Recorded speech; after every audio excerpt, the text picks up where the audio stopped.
এবছরের শুরুতেই আমি ভেবে নিয়েছিলাম এবছর আমি নতুন কিছু একটা করব। আর তারই আজকে দ্বিতীয় দিন। হ্যালো, আমি অর্পিতা। আমি জিম জয়েন করেছি, আজ তার দ্বিতীয় দিন।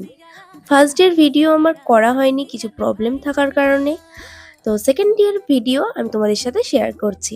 প্রথম প্রথম যে কোনো কাজেই আমাদের এক্সাইটমেন্টই লাগে, তো আমিও খুব এক্সাইটমেন্ট নিয়ে এখন জিমে যাচ্ছি। পরে কি হবে আমি জানি না, বাট এখন তো খুব এক্সাইটমেন্ট লাগছে। আর জিম থেকে আমার বাড়ির দূরত্ব ওই 20-25 মিনিট, তো আমি সাইকেল নিয়ে যাই। সকাল সকাল এসে প্রথমে কিছু হালকা ওয়ার্কআউট করেছি, কারণ এখন আমাদের ভারী কোনো ওয়ার্কআউট দেয়নি, যেহেতু আমরা প্রথম জিম স্টার্ট করেছি।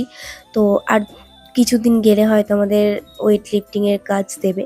তারপর জিম থেকে বেরিয়ে দেখলাম ওয়েদারটা বেশ ভালো হয়ে গেছিলো। আমি যখন এসেছিলাম তখন তো রোদ্দুর ছিল, আর বাড়ি যেতে যেতে মেঘলাও করে গেছিলো, আর হালকা ঝিরিঝিরি বৃষ্টি পড়ছিল। তারপর স্নান করে নিলাম, তারপর কিছু কাজ ছিল সেগুলো করলাম, লাঞ্চ করলাম। তো আজকের জন্য এতটাই। দেখা হচ্ছে পরের ভিডিওতে। চলো, টাটা।